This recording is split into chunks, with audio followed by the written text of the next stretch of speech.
This is a picture of the religion and belief landscape in this country for the past 30 years. Okay, so it's basically this question: do you regard yourself as belonging to a particular religion? So it's about identity.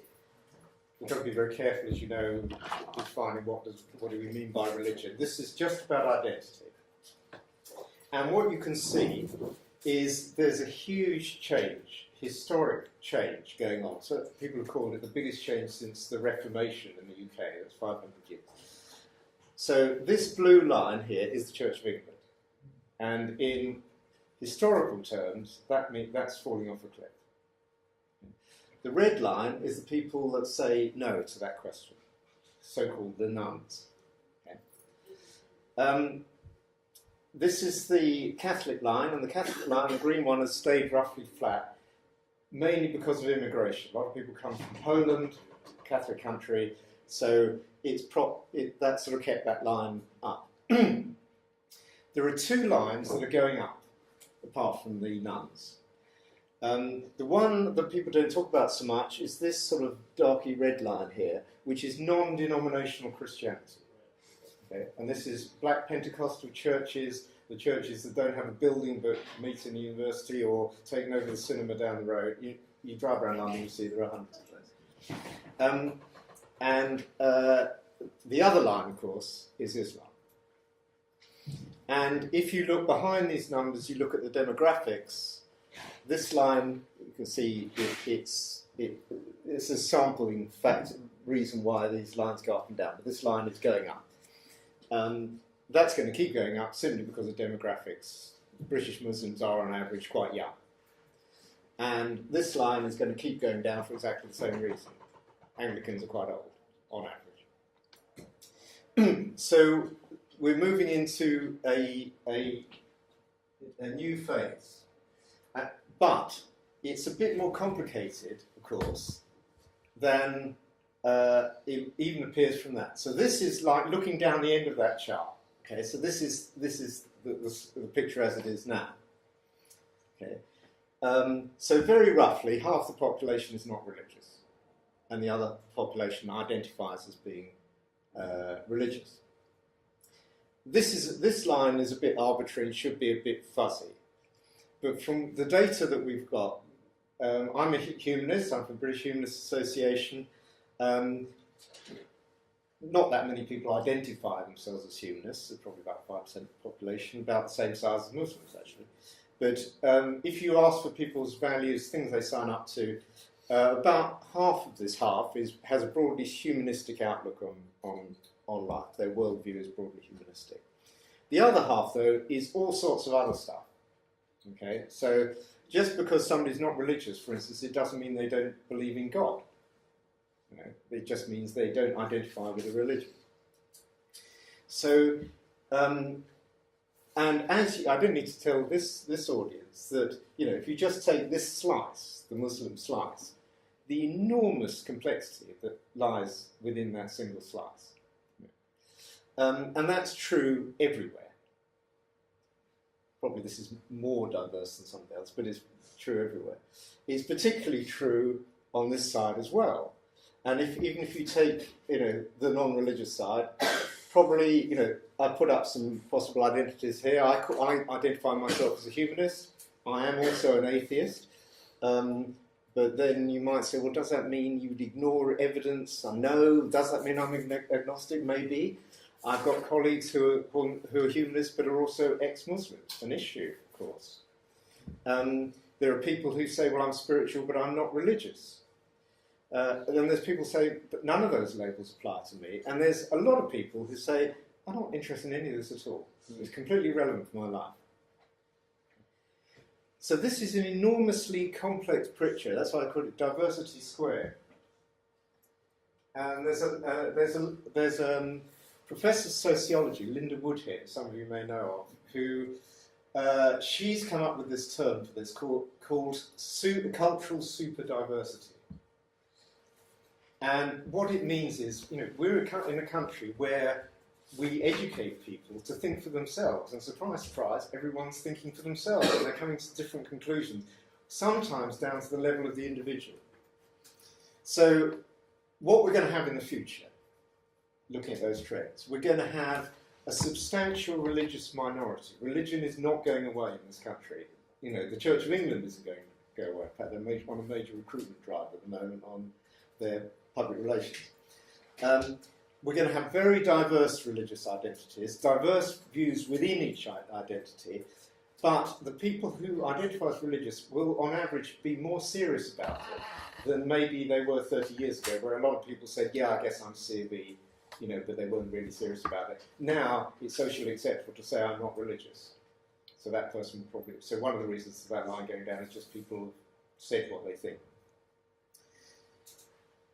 There's going to be a non-religious majority, and that is diverse.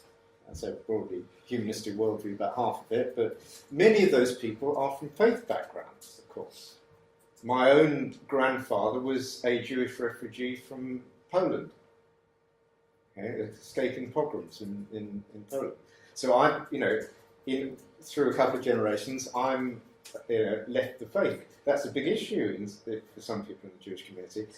You know, talking to ex-Muslims, hugely difficult. But we're in a world where freedom of religion and belief means people will move in both directions, as we've seen in Judaism example that they do. So we've got to get over that. Yeah. And it's all evolving. We haven't worked out how to be non-religious yet. And obviously that brings with it the picture I painted, some very serious challenges. There's issues about social integration. A lot of folks people know about the Casey report. There's a very good report by the All-Party Parliamentary Group on social integration. Chokramun is leading that.